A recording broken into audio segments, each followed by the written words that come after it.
A lot of students ask me, how do you put values in your art? Why do you do that? Why do you start in grayscale? Well, today I'm going to show you how to use values in your illustrations. My name is Carlos from Artists and Social Club. Let's get started. The value sphere. Now you remember this from art school or many tutorials that deal with the topic of values. Now, this is a topic that, a lot of YouTubers have already covered. A lot of teachers have probably shared with you in your classes, but today we're going to go through it and really kind of emphasize a couple of these key things about this sphere that really will help your illustration really pop. Today we're going to get through highlights, reflective lights, your occlusion shadows, your core shadows, and especially using your halftones. Now, this is going to be very important to make your character really pop. But first, let's talk about our value scale. Now, the value scale is a spectrum from white to black. And again, today what we're going to do is stay in the 4s, 5s, and 6 for our midtones. We're going to use our 7, 8s, and 9s for our shadows and dark areas, and 1, 2s, and 3s for our highlights. Now, this is going to be very important to balance out because we don't want to muddy things up with dark too quickly, and we don't want to oversaturate with our lights, too quickly as well when we blow out any type of highlight. So let's control that and let's be careful. So let's get into it. So what I do is I really like to get into a lot of the tonal stuff. So what I start off with was a silhouette, and a silhouette is something that I like to get more into in our next video, or probably a future video we'll get into silhouetting. But for the most part, I like to start with the silhouette and really use possibly my 6s to build a silhouette. I don't go fully black just because I like to build off of a really nice gray tone, kind of closer to my midtones. And again, I'm going to try to stay within my 4s, 5s, and 6s here. And I'm going to use a 6. Sometimes I go into a 7 just as my actual drawing pencil, like my drawing tone. So as it's darker, I'm going to just continue to use it as just like a sketch pencil. So I'm going to just start bringing in all my details with the range of 7 so that I can kind of just block in what the character is going to look like. But if you notice that I'm already seeing some dimension in him based off of the tones that I already added, which is just that one light tone, which is I think I said it was a 4, I think is what I used. And then I started bringing in some of the lighter stuff, like the 3s. I start bringing that in so you can start seeing a little bit more dimension as you start building up your forms. I'm using my sketch that I did underneath just to kind of make sure that I stay true to the character that I want to execute towards the end. I want him to stay true to the original drawing. That's the whole purpose of him. There is going to be some tweaks and changes that will probably pop out here and there, and I'm going to change some of the anatomy towards it. But for the most part, I'm staying true to the actual character that I originally intended. For now, again, I'm just going to try to start playing around and bringing up and building up some of the lighter values into my 3s and 4s, and then start bringing in a little bit of the 2s just before I hit my highlights. So as you notice, I'm starting to, again, start wavering outside of my original midtones, which is great. But here you got to be careful because, again, lighting could be very sketchy if you don't be careful. So make sure you stay true to your original light source, which is what you drop down first.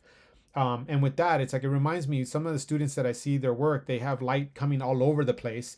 And it reminds me of this episode in The Office where Dwight was critiquing Pam's art, and he mentions to her to her fiance Jim that that Pam has 2 different shadows coming from 2 different angles of the building that she painted, and he told him there aren't 2 suns. We're not in the Andromeda galaxy or whatever.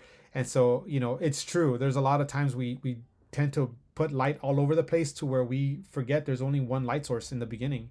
So before you start getting into dramatic lighting, you want to make sure that you stay true to your original lighting, which is either your front face lighting, 3/4 lighting, side lighting, backlight, whatever it is you decide to do in your original. Make sure you stay true to that before you start introducing stuff. Again, that's how I work. I mean, other artists can probably tell you other techniques that might work for them, but that's how I do it. And basically building up the character using light. Again, I don't go into my highlights yet until I start kind of getting closer to the end, like right now where I'm starting to see a little bit more of defined forms. And again, staying true to the 4s and 3s is kind of the keys that I'm staying in. So I'm really not trying to go too light right now. I'm trying to introduce a little bit more of the 7s, the 6 and 7s right now for my shadows. And again, I still have enough room. I got still 8 and 9 to still play with in my shadow area. So I still got a good amount of range to play with. That's why I always recommend that artists don't start with black, because black is your definite. It's your end factor. There is nothing darker than that. So it kind of limits your palette once you start too dark or too light. So you want to stay again in your mid ranges. That's the key important thing about this whole thing. So when you look at your value scale, you want to just make sure you stay in your midtones. That's where your safe spots at. Your 4, 5s, and 6 is always going to be a very safe spot.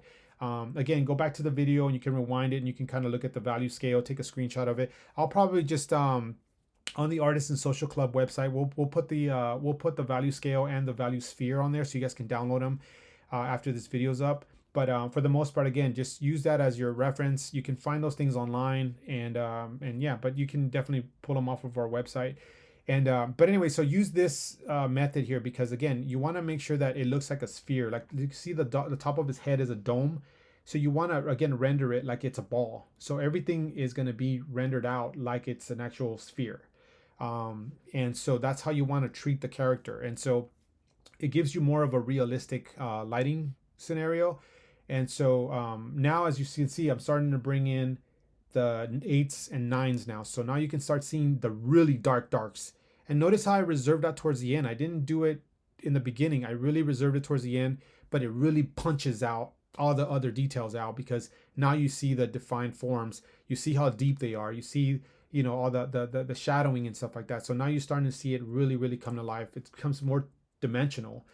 And towards the end, I start really bringing in some of the highlights back again to really emphasize where my lighting is at and where it's really hitting. So I start sculpting at this point and really trying to get a sense of dimension now, utilizing that. So it gives you more of a three-dimensional feel. And yeah, once you get to the stage, it's at this point, it's just noodling around and adding some textures and things like that. And I think you can get a really, really cool character out of whatever it is you decide to do.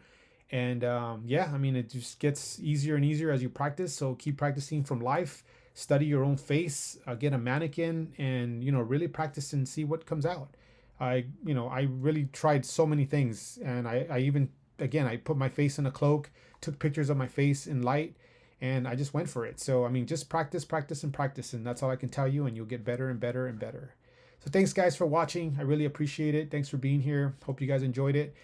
Make sure you follow me on Instagram at Carlos3Art, and stay tuned for more videos from Artists and Social Club. Make sure you comment, subscribe, and like, and hit that notification button for new videos coming up. Thanks, guys.